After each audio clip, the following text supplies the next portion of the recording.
We're now, ladies and gentlemen, we are on live stream. Kia ora koutou and welcome to today's information session. Before we start, a reminder that the workshop is live streamed. While the workshop is open to the public, it is for staff to provide guidance to elected members, not a forum for debate or decisions. It is also not a forum for the public to provide input into decisions or bring other matters to the attention of council. If a member of the public does want to do this, feel free to talk to staff and they can help you have your say. We'll now hear from Alan and Dave. Oh, no, we won't. That's not David. Down there. And to talk to us about changes to infrastructure funding and financing tools. Hello. We sent out a memo a couple of weeks ago regarding an announcement that was made by Minister for Housing, Minister for Infrastructure, Chris Bishop, around some changes to the infrastructure funding and financing tools that are available to local government. And we understand there may be some questions about how this announcement will impact our development contribution policy and the review that's currently underway. So the Going for Housing Growth program is being run out of the Ministry of Housing and Urban Development. Pillar 1 was announced in June of last year and it concerns freeing up land for urban development. And Pillar 2 was announced at the end of February and it's around providing councils with more flexible infrastructure funding and financing tools to support infrastructure to support that urban development. So the key issue that they're trying to solve here is that as land becomes more fully available and growth can occur anywhere in the district, there's a lot less certainty with where that growth could occur and when development will occur. So councils still need to build infrastructure to respond to growth, and DCs are still the primary mechanism to fund that growth infrastructure. However, the DC system is not that flexible, and dealing with uncertainties regarding growth means that councils are currently under collecting in development contributions.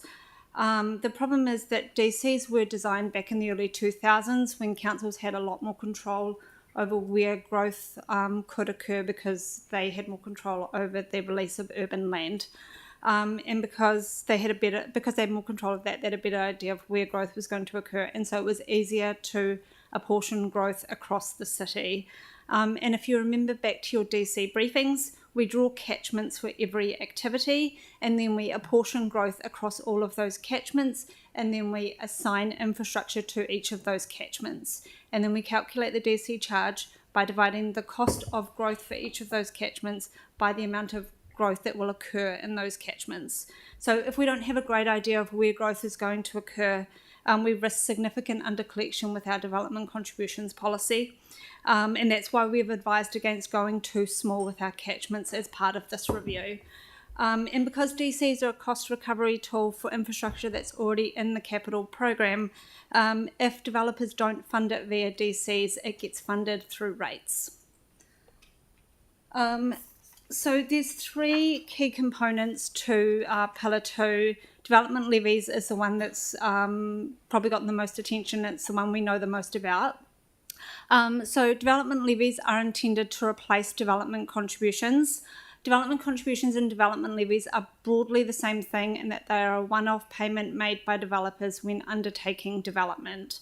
The key change is that councils will no longer draw catchments for each of the activities and will no longer apportion growth or infrastructure to those catchments. Instead, levies will be set across an urban centre, so that will be known as a levy zone, and then every developer will pay the same levy per HUI or per unit of demand for their development. So they'll essentially pay an aggregated cost of growth when undertaking development. Councils will be able to add an additional charge if there is an area of the city where where there is an activity where it is expensive to provide infrastructure to service development. And some of the methodology that is in the levy policy, so we're thinking that's around cost allocations for the projects, and then some of the assumptions around non-residential demand will become standardised across all development levy policies across the country.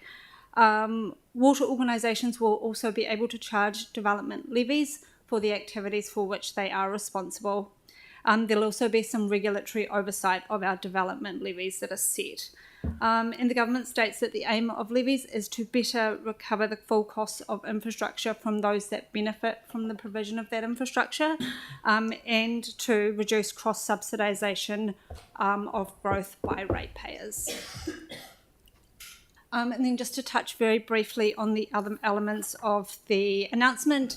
So the government is proposing some changes to the Infrastructure Funding and Financing Act, particularly as it relates to special purpose vehicles. So special purpose vehicles can be used to fund infrastructure. Finance raised by an SPV sits off the council's balance sheets, ensuring it doesn't impact council debt limits. Those who benefit from that infrastructure are then charged a levy by the SPV. These levies are charged annually for a set period of time. Levies are collected by the council alongside rates and then passed on to the SPV. The government notes that the current settings within the Infrastructure Funding and Financing Act are complicated and have led to poor uptake of the SPV system. So they are proposing some changes, broadening the scope of the Act so levies can be used in a wider range of circumstances. They're streamlining the development levy and approvals process and increasing the flexibility of the Infrastructure Funding and Financing Act to allow it to be used in a wider range of infrastructure projects. And then the final change is to targeted rates. So the government is proposing to allow councils to set targeted rates based on when a rating unit is developed, so potentially for a new subdivision. And then the government's also saying that councils will be able to use targeted rates and development levies together if there is an infrastructure project that benefits new growth and existing residents. And that's basically all we know so far. We will continue to engage with MHUD staff over the coming months as they develop this legislation, and we will let you know when we have more information that we can share. So in terms of the timeframe of these changes, the legislation is expected to be introduced in September of this year, and we expect the legislation will be enacted in mid-2026. Development levies will come into effect from 2027. So we are currently out for consultation on our draft development contribution policy. Consultation closes on the 26th of March, and we already have received submissions on the policy.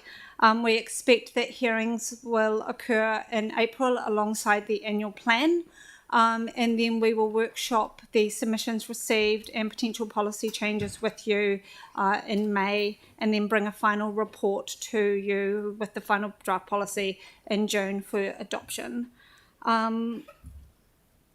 And we do also have a rebate briefing coming with respect to development contribution rebates as requested at the meeting in February.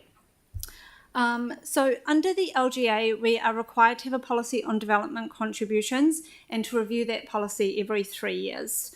The current DC policy was adopted in July of 2021, so it is due for review. We still need to have a DC policy until at least 2027, and our current policy does not reflect Council's actual current cost to deliver growth infrastructure. We've talked about this in previous briefings, but the cost of growth capex between 2021 LTP and 2024 LTP increased about $200 million, and current developers are not paying for that in their development contribution assessments. So ultimately, the concerns that have been raised by the government are aligned with staff advice that has been provided throughout the policy review and what we are experiencing in Christchurch. We don't have a great idea of where growth is going to occur, and that's why we've tried to keep our catchments as big as we can within the parameters that are set by the LGA. So we've tried to create a policy that manages uncertainty with where growth is going to occur, tries to provide flexibility for our asset planners in responding to that growth, and tries to avoid revenue leakages within the DC policy. So for those reasons, we are recommending you continue to consult on the development contribution policy and review it this year. Right, thank you. Tyler first, please. Kia ora. Two quick ones. The first one is in regards to the consultation that we're putting out, that will be in place for the next 2 years until it's enacted in 2027. Yep. Great. This is massive, by the way, in my opinion. Can you just for public knowledge, because this is a public workshop, in layman's terms, so that the public understand what's going on, the pros and cons from a council standpoint, from an organisational standpoint, with some of the changes that are happening right now? So in terms of the levies, this will probably suit us fairly well in terms of avoiding some of the revenue leakages that we're experiencing in our policy. So we do have some activities that we're under collecting, and our development contribution catchments in our current policy are probably too small. So the bigger the catchments, the less likelihood of under collecting. So in that respect, that will suit us fairly well. I don't have an opinion on the SPVs or the targeted rates, though. I'm not sure if someone in finance That was does. my last question, was particularly around the targeted rate.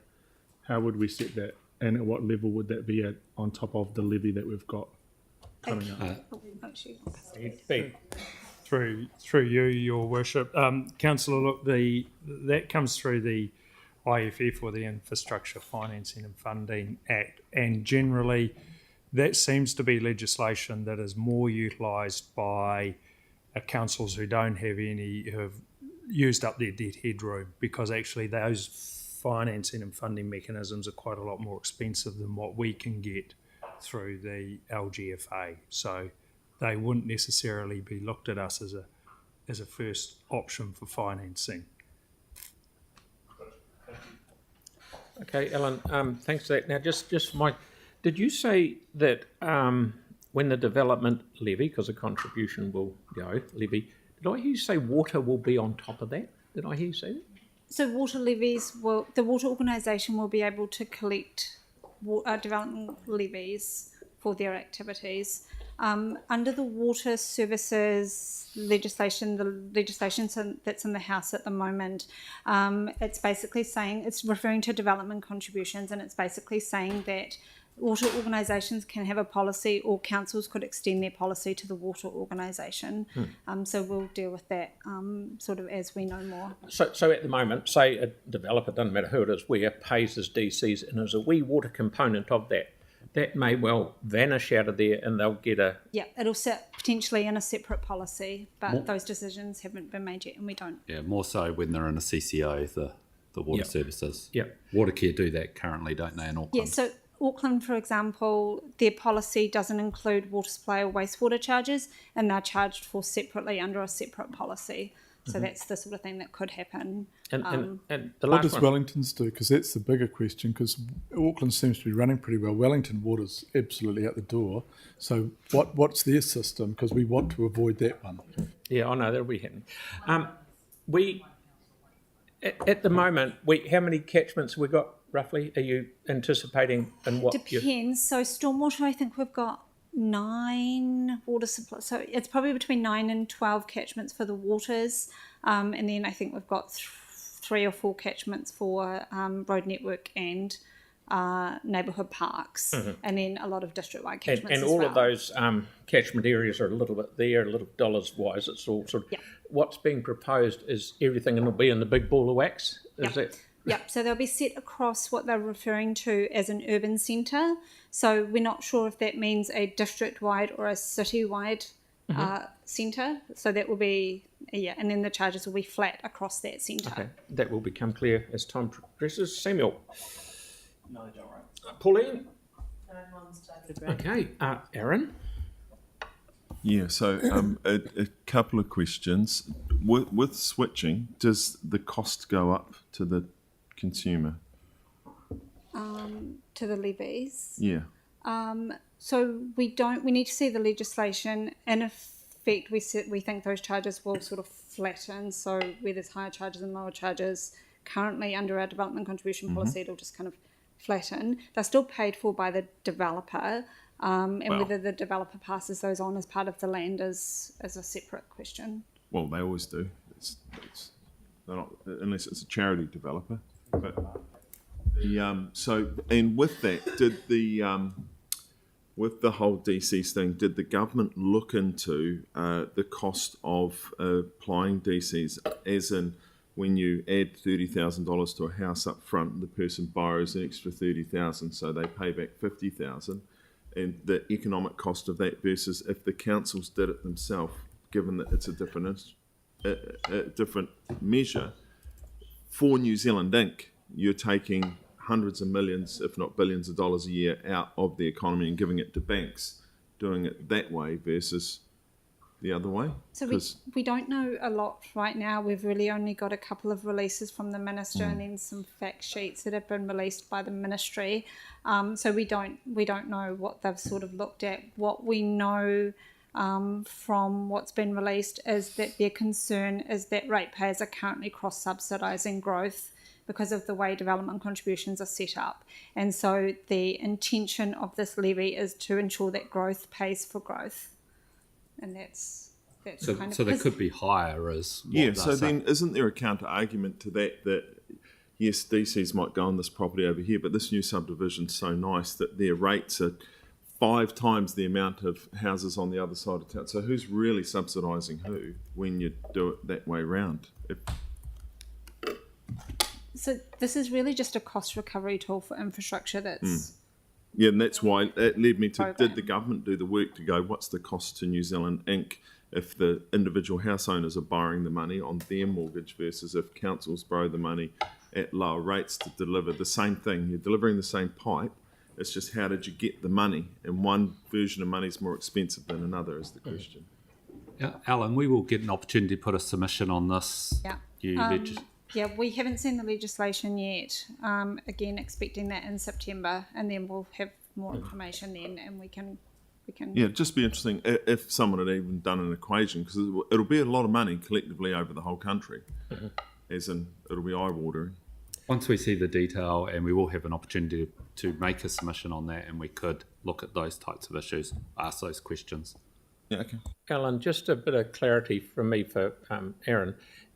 And I think I'm right here, if you buy a section in a new subdivision anywhere and put a house on it, you don't pay DCs because it's already in the price of the section. Yes. Would development contributions have been paid for by the developer when Yes, they... that's right. So you when build they the house, undertook it doesn't cost you any more. Yes. If you buy a house that's on the back of an existing section, sorry, you've got a house on a section and you build a flat or whatever on the back, you pay DCs on that one because you're creating one more. But when you're in a new subdivision or anywhere where it's already had the DCs paid on that one section and it's vacant, you don't pay DCs because it's already been done. Yes. I'm just a bit of clarity for everyone. Yeah, so the policy assumes that each lot contains one HUI, and Yep. so at subdivision you pay one HUI, and if you put more than one house on it, then you will pay Yeah, for I that know that. additional I'm just house. trying to... Phil, you've carved up a couple of paddocks in your time, and when you were selling a section for, say, $230,000, it would have only been $200,000 if you didn't have a massive DCs bill at the other end. That'd be correct. Yep. Yeah. But you've got to pay... You've Yeah, got you to have pay... to pay for it. But didn't you then pay to put in all the pipes and everything else as well? That's right. No, but this is where... No, you're Sorry. right. This is where DCs, a developer buys it all, puts all the road in to council standard and gives it to the council. The DCs are the right to hook on to Onto the the other council system, system for more sewer or more water in or sorting out your stormwater. It's the extra. And then you get the right of a really expensive bill because the subdivision was nice. That's like... Okay, so we've got Jake, please. Thanks, Alan. Hey, I must have missed something when you said that the government were looking at DCs because growth isn't being adequately covered. So what's wrong with the current system that not 100% of growth is being accounted for? So the issue that we currently have is that we're not necessarily apportioning growth in the right places, and so we're not dividing the cost of growth by the right number. Right. And what tends to happen is we get to the end of the period in which we collect development contributions, and there's an amount that's left over, and at that point that's not going to be recovered by developers because we can't charge other developers for capacity that's been taken up by a development that didn't pay for it. Got you. So it gets paid for by the ratepayers. But ultimately, development contributions go to pay down debt. So if we're under collecting in development contributions as time goes on, then that's And we debt that always we're not, always under collect. We don't over collect. and that's not just our council, it's a lot of councils across New Zealand. Minister Bishop gave some examples of other councils that have quite significant under collections and development contributions. And that's why the government's looking at going a whole urban catchment. Yeah. Right. Okay, interesting. Any more questions?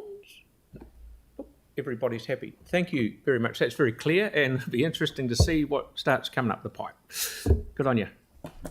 Okay, everybody, we will be back here at 1:30 to listen to Otatahi Christchurch Future Transport Strategy.